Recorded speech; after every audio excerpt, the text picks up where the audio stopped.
नमस्कार, मैं हूं कुमार प्रबोध और आप देख रहे हैं फर्स्ट बिहार लाइव। आज हमारे साथ मौजूद हैं नेता प्रतिपक्ष और इस विधानसभा चुनाव में महागठबंधन के मुख्यमंत्री पद के दावेदार तेजस्वी यादव जी। तेजस्वी यादव जी, सबसे पहले स्वागत है। धन्यवाद। तेजस्वी यादव जी, लगभग 5 दिनों का प्रचार आपने कर लिया, चुनाव प्रचार कर लिया है और 30 से ज़्यादा रैलियाँ आपने की हैं, चुनावी सभाओं को आपने संबोधित किया है। सबसे पहला सवाल, क्या मूड और मिजाज जनता का देखने को मिल रहा है आपको? देखिए, मूड जो है जनता का एक स्पष्ट है कि मौजूदा सरकार से ख़ास तौर पे नीतीश कुमार जी से नाराज़गी बहुत है। वो नाराज़गी है या नफ़रत, इसका विश्लेषण करना बहुत ही मुश्किल है, क्योंकि 15 साल से वो बिहार के मुख्यमंत्री रहे।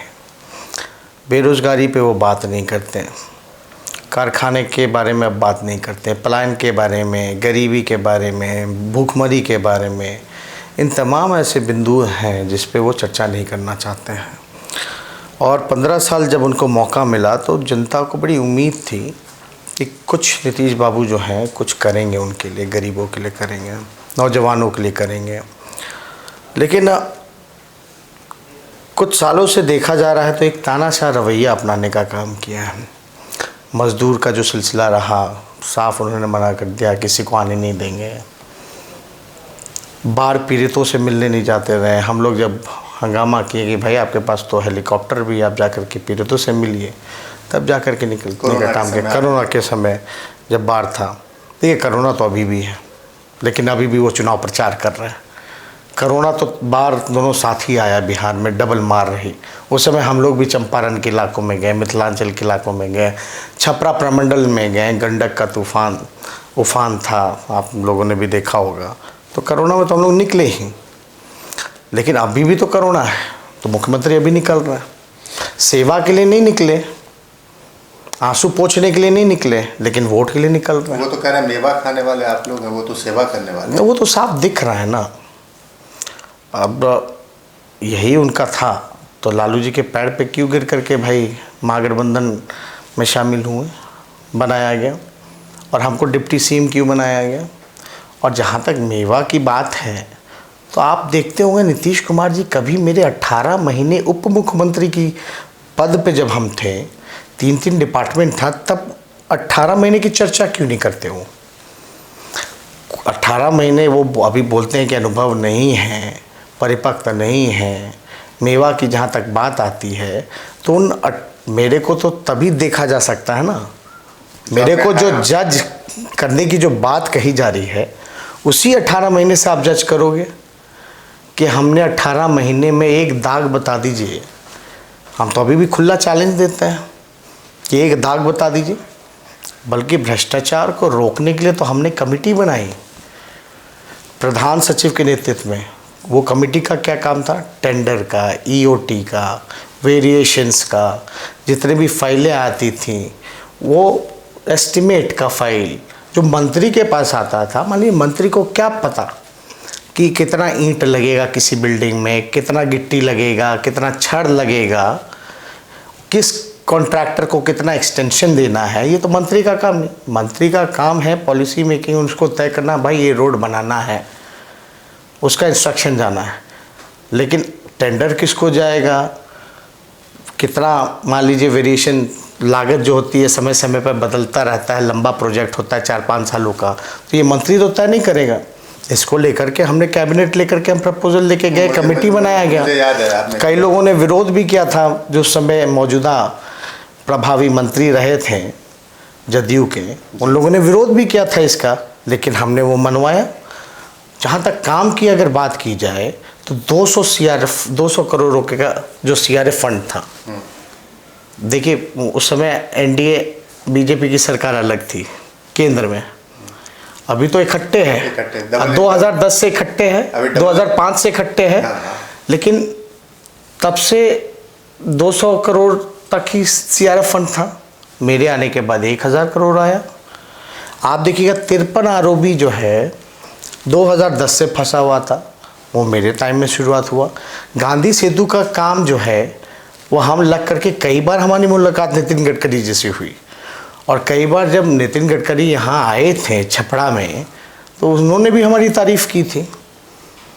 तो देखिए, काम के मामले में भले ही कोई पार्टी अलग हो, विचारधारा हो, लेकिन काम के मामले में अगर आप में इच्छा शक्ति है तो आप काम करा सकते हो। वो काम की बात कम करते हैं, वो तो कहते हैं कि आप आतंक राज, जंगल राज। नीतीश जी कहते थे पहले कि मैं जंगल राज नहीं बोलता, अभी देखा कल उन्होंने जंगल राज बोलना शुरू कर दिया कि जंगल राज था उनका। अभी देखिए क्या क्या बोलेंगे, जैसे जैसे चुनाव प्रचार जो है और आगे बढ़ेगा, जब उनको एहसास होने लगेगा भाई उनकी दाल नहीं गल रही है, उल जुलूल बातें बोलेंगे। इससे पहले प्रवक्ताओं से बुलवाते थे।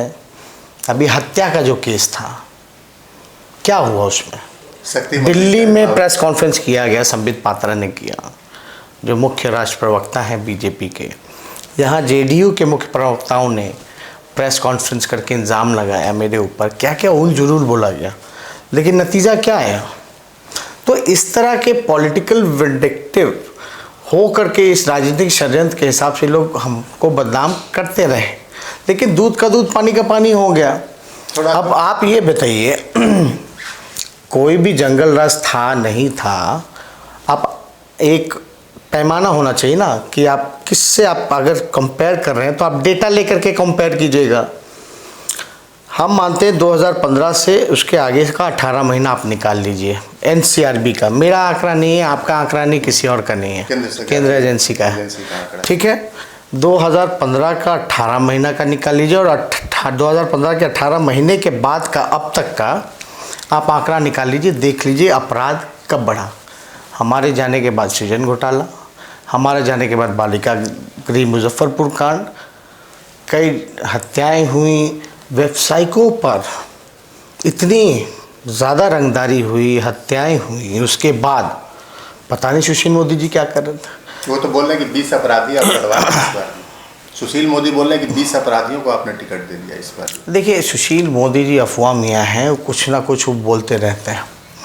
दिन भर सुबह उठना, लालू जी को गरियाना, हमको गरियाना, पार्टी को कोसना है उनका काम चलता रहता है। उनका प्रतिदिन आपके खिलाफ होता है। काश एक ट्वीट होता है और इतनी बुलंदी से जो आवाज़ उठाते हैं हम लोगों के खिलाफ, का जनता के पक्ष में अगर काम कर दिए होते 15 साल, 18 महीने छोड़ दीजिए तो बाकी समय तो वही डिप्टी सीएम थे।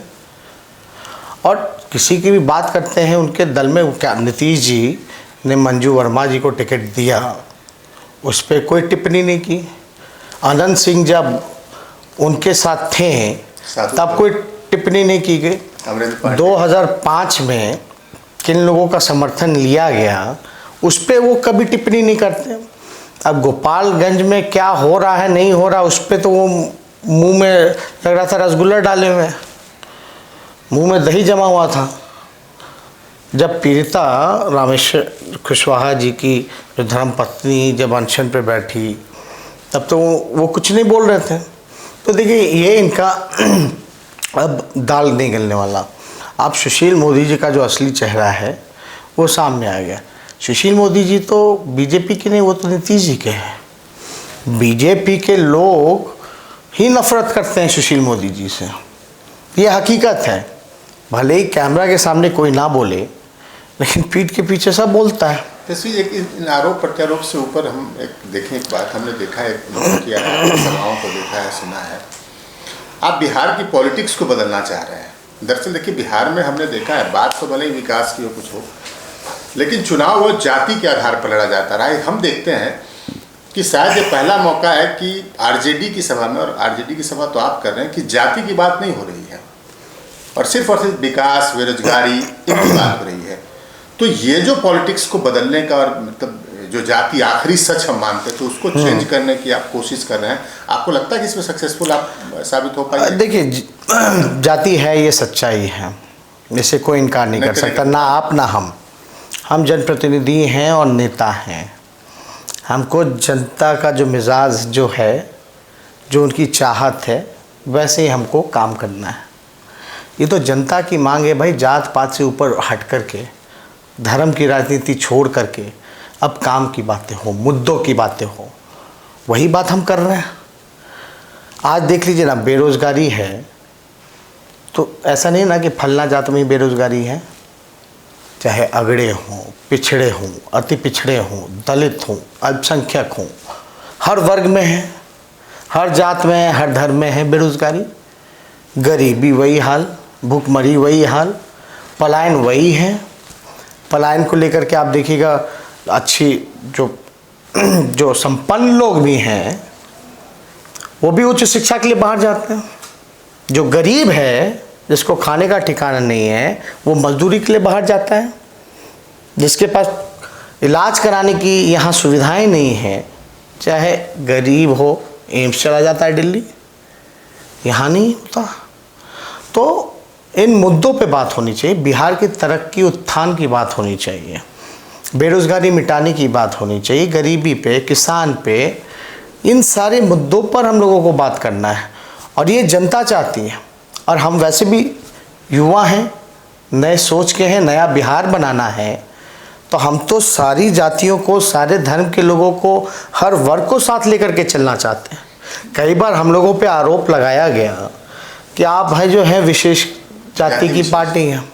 हमने ये कई बार बोला कि एक प्रोपेगेंडा था, लोगों ने थोपा, और ये कहीं ना कहीं से लोगों ने बाय करना शुरू कर दिया। और ये कारण रहा कि हम लोग एक सीमित हो गए, एक दायरे के अंदर हो गए।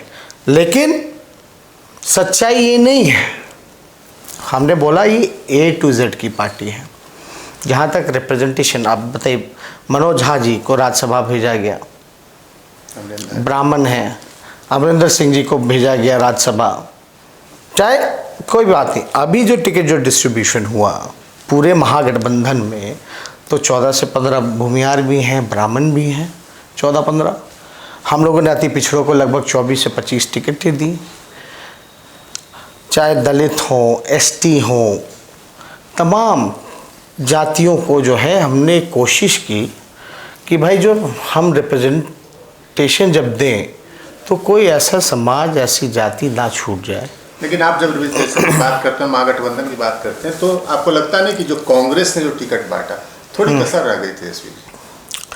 नहीं, अब इसका विश्लेषण कोई भी कुछ भी कर सकता। किसी को लगेगा कि RJD ने ठीक नहीं बांटा, किसी को लगेगा BJP ने ठीक नहीं बांटा, किसी को लगेगा कांग्रेस ने ठीक बांटा, वो अलग विषय है।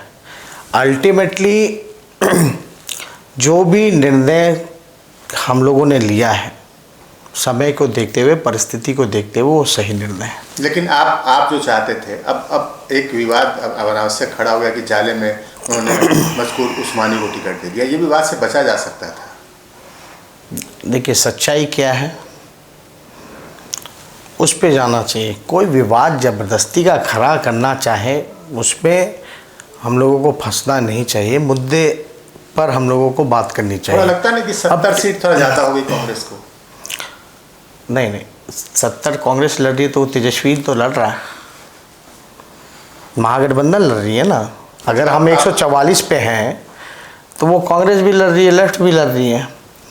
और आप एक चीज़ देखिएगा, जो हमारा गठबंधन में एक चीज़ बहुत कॉमन है, चाहे कांग्रेस पार्टी हो, RJD हो, या लेफ्ट की तीनों पार्टियां हों, आज तक हम सारी पार्टियों ने BJP के सामने घुटने नहीं टेके। हमेशा अगर लड़ाई लड़ी है शुरू से अंत तक, तो BJP के सामने हमने झुकना नहीं पसंद किया। चाहे बंगाल में लेफ़्ट की पार्टी हो, केरल में लेफ़्ट की पार्टी हो, हमेशा खड़े रहे, कभी झुके ही नहीं। तो हमारा जो है एक अच्छा गठबंधन हुआ है वैचारिक रूप से भी, और हमको लगता है कि इस बार जनता का आशीर्वाद जो है हम लोगों पर रहेगा। एक गठबंधन तो आपका हो चुका है, इस पर आप लड़ रहे हैं। एक आपने बयान दिया कि चुनाव बाद अगर जरूरत पड़ेगी तो हम चिराग पासवान को अपने साथ ले सकते हैं। ये कौन सी नए गठबंधन की बात? नहीं, हमने अभी तक ऐसा कोई बयान नहीं दिया। नहीं, खबरें आ रही कि तेजस्वी यादव ने कहा कि चिराग पासवान का हम साथ ले सकते हैं। हमने इतना सिर्फ कहा है कि आज सबसे ज़्यादा ज़रूरत जब चिराग पासवान जी को उनके पिता की थी, आज वो हमारे बीच में नहीं है, इसका हमको दुख है। लेकिन नीतीश कुमार जी ने चिराग पासवान जी के साथ अच्छा नहीं किया, हमारा ये बयान था। और हालांकि चिराग पासवान जी तो लगातार ये कहते रहे हैं कि वो BJP के साथ हैं, तो उन्होंने तो खुले मंच पे कई बार कहा है BJP के साथ हैं। जो BJP के साथ हैं तो हमारे साथ कैसे हो सकता है? लेकिन चिराग पासवान आपको कुछ नहीं, आपके बारे में कुछ नहीं बोलते, कभी आपके खिलाफ मुंह नहीं खोलते। वो 15 साल से हम तो सरकार में नहीं है ना, आप उनके बारे में बोलते हैं। वो भी सरकार में नहीं है। वहाँ वो होंगे तब तो हम बोलेंगे। हम लोगों ने तो कभी भी रहे हैं तो हम तो बड़े भाई, हाँ थोड़ा बहुत मजाक उधर से इधर से चलता रहा, लेकिन कभी ऐसी बातें नहीं की। अगर पॉलिटिकली कोई, हम विपक्ष में हैं यहाँ पर, भैया मुख्यमंत्री कौन है? नीतीश कुमार जी हैं, एनडीए की सरकार है, लेकिन एनडीए की सरकार में एलजेपी के कोई मंत्री नहीं है, तो जाहिर सी बात है हम क्यों उनके बारे में बोलें। तो हमारा काम जो है हम वो कर रहे हैं। चिराग पासवान जी भी जान रहे कि हम विपक्ष में हैं, ठीक है एनडीए में रहे हैं तो कभी कोई पॉलिसी को लेकर के मतभेद रहे होंगे, उस पर थोड़ा बहुत अपना उनका मत है, हमारा अलग मत है, अलग पार्टी है, उस हिसाब से बयानबाजी हुआ होगा। लेकिन एक बात तो मानना पड़ेगा ना कि जो घटक दल है एनडीए का, शुरू से लेके अंत तक नीतीश जी को कोसता रहा। हम लगातार यही तो, जब से विपक्ष के नेता बने तब से हम यही तो पूछे, नीतीश जी बताइए कितने कारखाने रोजगार दिए। चिराग पासवान जी का अपना कैंपेन शुरू हुआ था फर्स्ट बिहार फर्स्ट बिहारी, उसमें भी उन्होंने जो सच्चाई है, जो उनको रिपोर्ट आई, घूम करके जो देखा, वो यही तो चाहते थे कि भाई उनकी डॉक्यूमेंट को, हमारे एजेंडे को उसमें शामिल किया जाए। हमने लेफ्ट का किया ना, हमने कांग्रेस का किया ना, तो नीतीश जी ने क्यों नहीं किया उनके एजेंडे को शामिल? आप एजेंडे की बात करते हैं, लोग पूछते हैं 10 लाख नौकरी जो आप कहते हैं, फडणवीस जी तो बोल रहे थे कि 10 लाख तमंचे आप बांटिएगा। फडणवीस जी का क्या कहना, उन लोगों का जो सोच है, तलवार कट्ठे और ये सबसे ऊपर उठते ही नहीं है। तलवार तो वो लोग बांटने का काम करते हैं। कुछ वर्णमाला बना हम लोग तो कुछ अपना वो आपका बनाते कि क से उनका क से क्राइम से शुरू होता है, उनका ग से गन होता है उनका, इस तरीके का। आरजेडी का मतलब क्राइम के अलावा दूसरा कुछ नहीं। अब देखिए ना प्रबोध जी, इससे जनता का, बिहार का भला होने वाला है क्या? उनको तो बताना चाहिए था ना कि वो क्या करेंगे, आत्मनिर्भर कैसे बनाएंगे, बिना रोजगार के बना देंगे। एक सवाल उठ रहा है अभी, आज चिराग ने उठा कि आप 15 साल की बात आप करें तो 5 साल आपने क्या किया, इसकी चर्चा, इस पर चर्चा होना चाहिए, तब बात होनी चाहिए, इस पर डिबेट होना चाहिए। नहीं, आज हमने ये भी कहा कि बिहार जो है, खासतौर पर वैशाली जो रहा, लोकतंत्र की जननी है, और हमने मुख्यमंत्री जी को आज चैलेंज भी किया, हालांकि कोई जवाब आता नहीं है, फिर भी मेरा जो काम था हमने अपना किया। उनको कहा कि अगर आपने 15 साल में कोई उपलब्धियां हैं अगर, तो उसमें कोई भी, आप उनमें से कोई भी विषय चुन लीजिए, उस पर हम जब कहिएगा, जहाँ कहिएगा, हम तैयार रहेंगे उस पर डिबेट करने के लिए। और एक नई परंपरा शुरू की जाए। आप भी घोषित उम्मीदवार हैं, हम भी घोषित उम्मीदवार हैं मुख्यमंत्री पद के, एक डिबेट की परंपरा शुरू कर दी जाए। हाँ, अमेरिका में होता है, प्रेसिडेंशियल डिबेट्स होते हैं वहाँ, तो होना चाहिए। अपना एजेंडा तो है ही, लेकिन एक जहाँ बुलाइए वहाँ तैयार है। मुख्यमंत्री से क्या बहस करेंगे, हम उनसे बहस कर लेंगे यार, हमसे किसी मंच पे बहस कर लें। कौन? नित्यानंद राय। नित्यानंद जी को कुछ पता है? 7 निश्चय पूछिएगा, पूछिए तो किसका है 7 निश्चय? मेरा है, महागठबंधन का था कि बीजेपी का था? इसका ही जवाब दे दें खाली। वो कह रहे नीतीश जी का था। वो तो नीतीश जी का था तो बीजेपी का क्या था फिर? ये तो उनको जवाब देना चाहिए। सिंपल क्वेश्चन, यही खाली बता दें। ये 10 लाख नौकरी की बात, बीजेपी ने, सुशील मोदी जी ने पिछले चुनाव में क्या कहा था? स्कूटी देंगे, डीजल देंगे, क्या मिला? नहीं मिला यार। ये लोग ऐसे ही हवाबाज लोग हैं, बेरोजगारी पे चर्चा नहीं करना चाहते हैं। ये 10 लाख नौकरी आप कहाँ से देंगे, पैसे कहाँ से लाएंगे उसके लिए, ये पूछ रहे हैं। 24,000 करोड़ रुपया जल जीवन हरियाली में कहाँ से आ रहा है? अगर आप देखिए, लगभग 2 लाख करोड़ रुपया प्लस बिहार का भी बजट है। रिक्त पदें हैं, ये आप भी जानते हैं। रिक्त पद है लगभग 4.5 लाख, उसको भरना ज़रूरी है कि नहीं है? जब 5-5 हज़ार रुपया सरकार दावा करती है कि इतना अकाउंट में लोगों को दिया गया, वो कहाँ से आता है पैसा? स्कॉलरशिप में पैसा दिया जाता है तो कहाँ से आता है पैसा? इतना तो बजट में है ही। लेकिन जो 60 घोटाले हुए, लगभग अरबों खरबों रुपया का बटरबात हुआ, कार्रवाई के नाम पे ज़ीरो। उस रिकवरी के लिए क्या किया गया सरकार ने? वो पैसा कहाँ गया? क्या जनता का, बिहार की जनता का उसमें अधिकार बनता नहीं है कि सूचना मिले कि भैया कैसे रिकवर होगा, किसके पास गया? तो देखिए 4.5 लाख नौकरियां रिक्त हैं जो कि भरना ही भरना है। बजट जो होता है, planned budget, non planned budget, वो उसी हिसाब से होता है। इतने पद हैं तो उसके लिए बजट तय है जी। यानी 4.5 लाख तो तय है, नॉन प्लान में तय है वो। तो आप बिहार को पीछे ही रहना है। मान लीजिए मणिपुर में 1 लाख आबादी पर 1000 पुलिसकर्मी हैं, बिहार में 77 हैं केवल 1 लाख पर। तो हम बिहार 77 पे ही रहेगा कि हमको राष्ट्र औसत को, सभी मानकों को मानते हुए compete करना है? पैसे कहाँ से हम लाएं? आगे, पैसा तो है ना। आप बताइए ना, डिपार्टमेंट में कितना पैसा सरेंडर हो जाता है? हम तो कई बार आपका देखे हुए हैं। नहीं, सरेंडर हो जाता है तो कितना पैसा, पूरा बजट का खर्च ही नहीं हो पाता। तो आप जो है पॉलिसी, आपको तो रेवेन्यू भी जनरेट साथ में करना है। रेवेन्यू जनरेट करने के लिए तो आपको कई पॉलिसी चाहिए। अब मान लीजिए एक छोटा उदाहरण हम देते हैं, बोध गया की स्थिति। टूरिज्म कम हो गए, ठप हो गया, निर्णय क्योंकि सही नहीं लिए जाते हैं।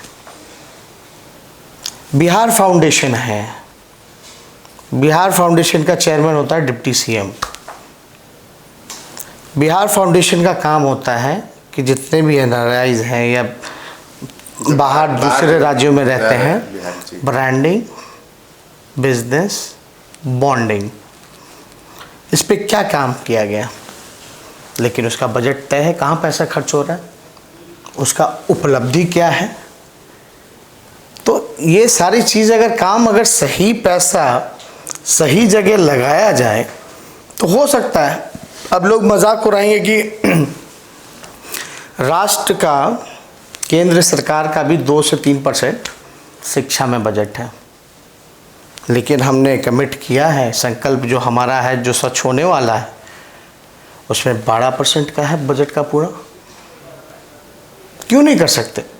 इच्छा शक्ति होनी चाहिए। आप शिक्षा की बात कर रहे हो, आप पैसा कैसे आएगा? मान लीजिए कारखाना लगेगा, अच्छे अस्पताल बनेंगे, अच्छे स्कूल बनेंगे। तो लैंड लॉक स्टेट है ना। तो छपरा का कारखाना पहिया का कैसे लग गया? मधेपुरा में कैसे लग गया? ये तो लैंडलॉक था। अब पहले जितनी शुगर मिलें थी या फैक्ट्रियाँ था, वो कैसे लगी हुई थी? हमारे यहाँ 27% शुगर होता था जब आज़ादी के बाद। क्यों होगा कारण? कुछ ना कुछ तो कारण होगा। अब तो कोई चर्चा ही नहीं करना चाहता इसके बारे में। मतलब चाय की बात शुरू की थी प्रधानमंत्री जी ने, आपको भी याद होगा कि मोतिहारी में जो शुगर मिल है, कि चुनाव जीत के आएंगे तो यहीं की चीनी मिल का चीनी का चाय हम पिएंगे। कुछ नहीं हुआ उसमें। तो ये सब, जब आपका बिहार का पैसा क्या हो रहा है? आप गरीब इसलिए होते जा रहे हो क्योंकि बिहार का पैसा बाहर जा रहा है।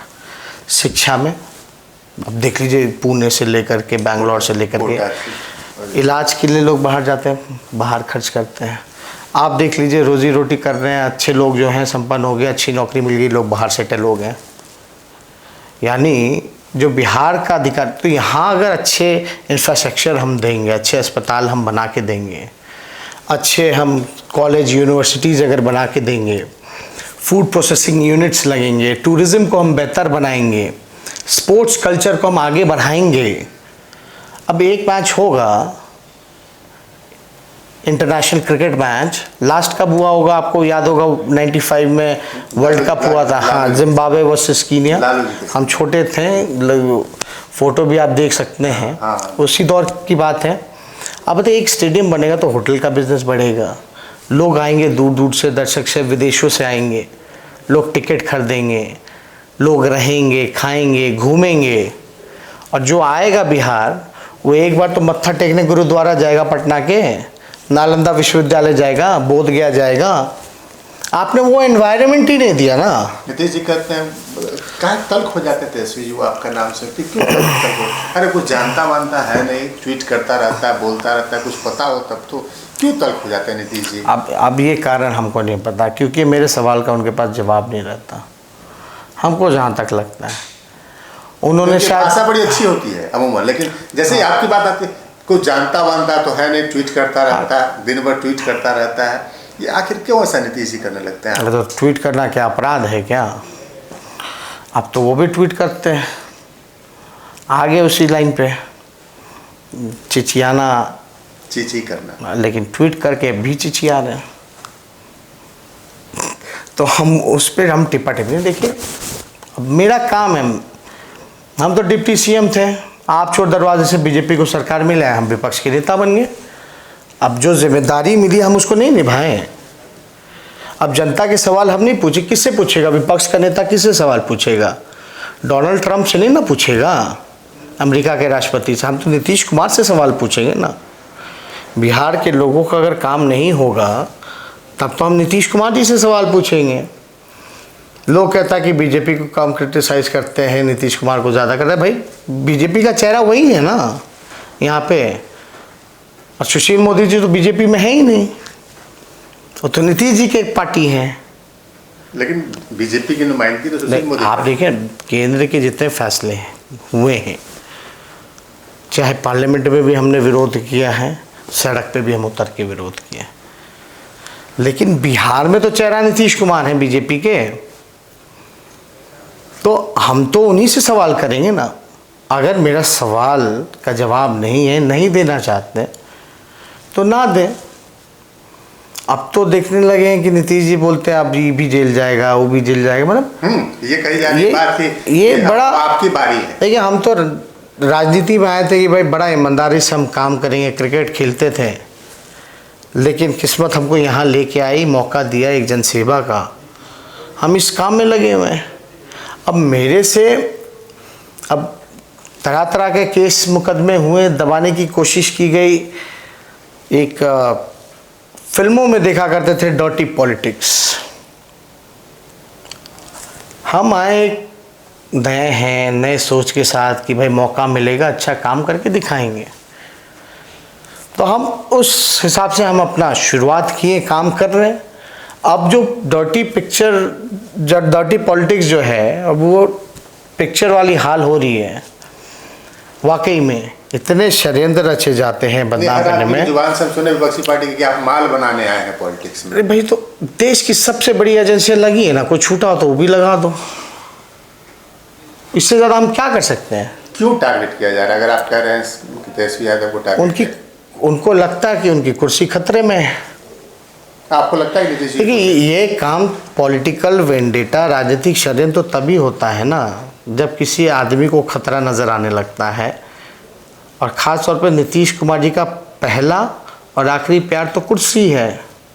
ये तो यथार्थ है, ये सच्चाई है, ना कोई नीति है, ना कोई विचारधारा है, ना कोई सिद्धांत है। और हमको लगता है कि इन 15 सालों में अब तक मुद्दों पे नीतीश कुमार जी को किसी ने इतनी मजबूती के साथ नहीं घेरा जितनी मजबूती से हमने उनको घेरा है। आप घेर रहे हैं इसका? हाउस में जवाब नहीं देते, नेता प्रतिपक्ष बोल रहा है, मुख्यमंत्री गायब है।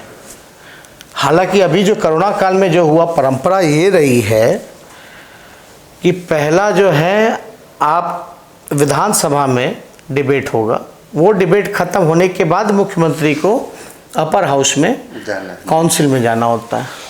इस बार वो पहले ही भाग गए हुए और कभी भी किसी मुद्दों का जवाब नहीं दिए। मेरा पहला भाषण देख लीजिए, मेरा आखिरी भाषण देख लीजिए, किसी भी बात को लेकर के उन्होंने कोई जवाब नहीं दिया। डर गए नीतीश कुमार? अब ये हम नहीं कहते हैं नीतीश कुमार जी अब डरे हुए हैं कि नहीं हैं, लेकिन उनमें इनसिक्योरिटी रही है। कभी बीजेपी को लात मारा, कुर्सी की चिंता होने लगी, जीतनराम जी को बैठा दिया, फिर हमारी ज़रूरत पड़ गई, हमारे साथ आ गए, फिर क्या उनके दिमाग में चला। आपको उन्होंने एस्टेब्लिश कर दिया, लालू जी को उन्होंने मौका दे दिया सत्ता में आने का, वो तो उनके नाम पर आप जीत के 2015 में आ गए थे। भाई बैसाखी पे तो हम लोग नहीं रहे, बैसाखी पे तो वो हैं। इस बार का चुनाव अच्छा होता वो अकेले लड़ते। अगर चेहरा इतना कमाल का है, इतना बड़ा जनाधार है, तो 2014 में 2 पे नहीं ना सिमट के रह जाते हैं।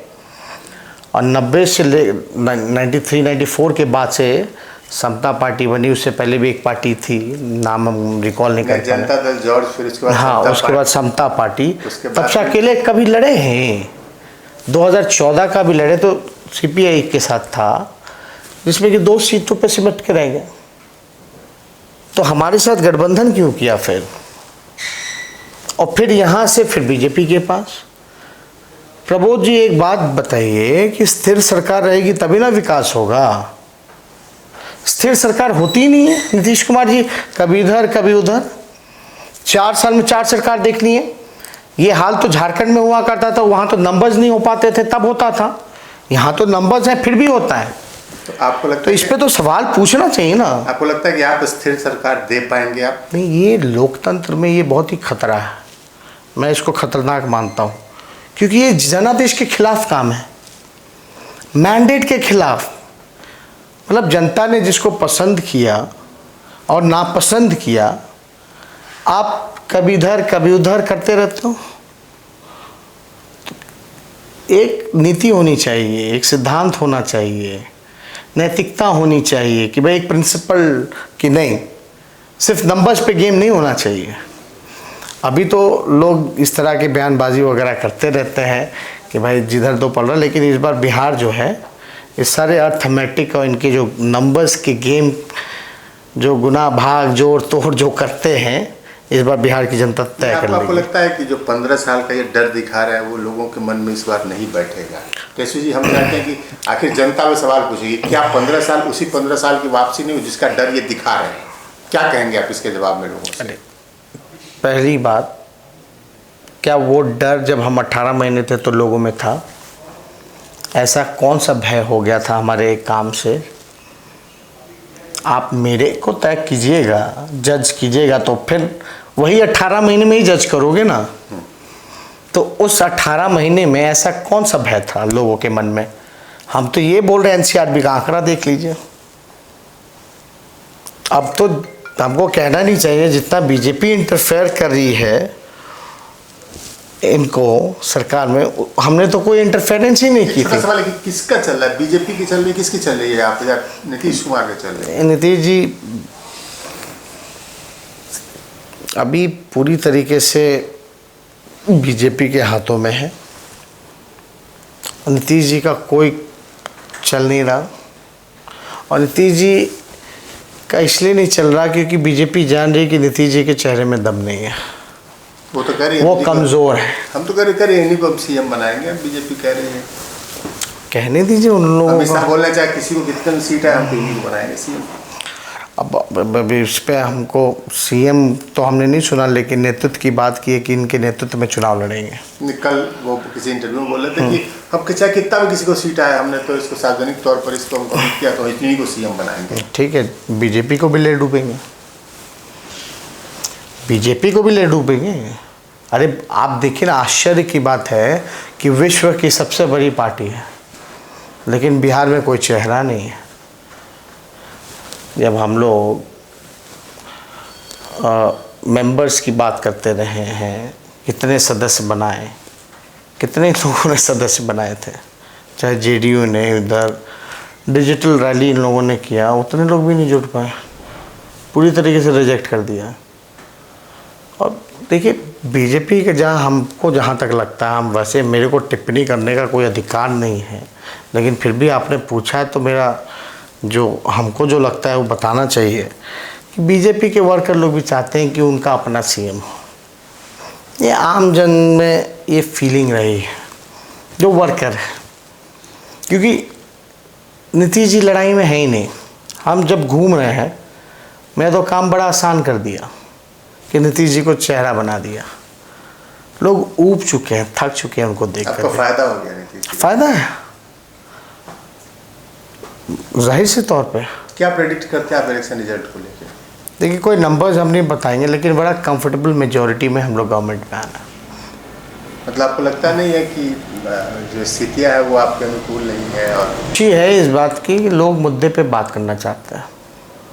जिस बार का जो मुद्दा जो है, जो सबसे बड़ा मुद्दा जो बेरोज़गारी बनकर के आ रहा है, जो बात और जो मुहिम हम लोगों ने शुरू की थी, हालांकि लॉकडाउन हो गया था, ये वाकई में ये सच्चाई है। लोग आप देखिए ना, बेरोजगारी दर 46.6% है। देश में सबसे ज़्यादा अगर कहीं बेरोजगारी है तो बिहार में है। बिहार में आबादी समझिए 12 करोड़ है और सबसे युवा प्रदेश बिहार है, और वहाँ 46.6 बेरोजगारी है, यानी करोड़ों में संख्या में लोग हैं। तो मतलब आप स्थितियाँ बदलेंगे, ये आपको उम्मीद है? नहीं, लोगों ने फैसला बना लिया है कि इस बार नीतीश कुमार जी और एनडीए का विदाई तय है। तेजस्वी जी, अब एक सवाल, आखिरी सवाल हम आपसे पूछना चाहेंगे, क्या कोई ऐसी संभावना है कि अगर आप सत्ता में आते हैं तो कुछ डिप्टी सीएम भी आपके साथ बनेंगे? ये तो गठबंधन के नेताओं का फैसला होगा। जहाँ तक मेरे समझ से है कि हम खुद निर्णय नहीं लेंगे इस मसले पे, और भी जो बड़े नेता हैं घटक दलों के, पार्टियां हैं, उन सब से निर्णय बातचीत करके जो भी रहेगा फैसला। हालांकि इस पे अभी कोई चर्चा नहीं हुई, लेकिन हम इसमें अकेले फैसला नहीं लेंगे। अब आखिर में लालू जी नहीं है, ये सवाल चूँकि रूटीन तौर पर आपसे पूछा जाता है, और अभी हम पूछ रहे थे कि आखिर तेजस्वी यादव कितनी सभा करेंगे। पता चला कि 200 से ज़्यादा। देखिए, हमने 6 सभाओं, प्रतिदिन 6 सभा से अब तो 8-9 अब 9 हो गया है। 10 तो हमको लगता है कि एवरेज होएगा, क्योंकि लॉकडाउन लंबे टाइम तक रहा। पिछले बार रिकॉर्ड बनाया था, इस बार सभा। हाँ, इस बार सभा जो है समय इस बार कम है। अब देखिए 27 को चुनाव, तो सेकंड फेज़ का 3 को है, तीसरा आपका आखिरी सभा जो होगा वो 5 तारीख को ही होगा। तो कम समय है और 243 सीटें हैं। मेरी कोशिश है कि मैक्सिमम से मैक्सिमम हम कवर कर सकें। कवर करने के चक्कर में पहले जो मंच होता था उसमें सब लोग हैं अपनी बातें रखते थे नेता के सामने, लेकिन अब जो है हम जाते हैं तो केवल प्रत्याशी से बुलवाते हैं, खुद बोलते हैं। हालांकि और कोई उपाय है नहीं। राबड़ी जी भी नहीं निकल पा रही हैं। नहीं, उनकी तबीयत को देखते हुए, कोरोना है तो हम लोग जो है कोई रिस्क लेना नहीं चाहते। आपको भी पता है डायबिटिक पेशेंट है और तबीयत भी इन दिनों थोड़ा ठीक नहीं रहता, इसलिए हम कोई रिस्क नहीं लेना चाहते। तो इसलिए अभी उनका भी कोई प्रोग्राम, अभी कोई कार्यक्रम नहीं लगा है। तेज प्रताप जी हैं, वो अपने क्षेत्र में हैं, और पहली जब हम पहला दिन जो प्रचार के लिए निकले थे वो साथ में गए हुए थे। आप अपने क्षेत्र में कितना समय देंगे? अभी तो लोग आते हैं, मिलते हैं। लोग, हमारे क्षेत्र के लोग समझ रहे हैं, इस बात को समझ रहे हैं कि समय कम हो पाएगा। वो पूरे बिहार घूम रहे हैं, जिम्मेवारी बड़ी तो जो वर्कर हैं वहाँ के, जो युवा हैं, उन्होंने अपने कंधे पे पूरा भार ले रखा है। वहाँ भी लोगों की बड़ी चर्चा हुई कि कहाँ से 2 जगह से लड़ेंगे या सीट बदलेंगे।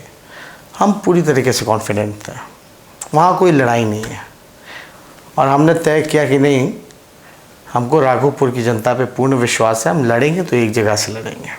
चलिए तेजस्वी जी, बहुत समय आपने दिया और आपका समय बेहद कीमती है, चूँकि आप खुद बता रहे हैं कि मेहनत न करना है, तो हमारी शुभकामना है। और धन्यवाद। और फिर हम मिलेंगे आपसे रिजल्ट के बाद ज़रूर।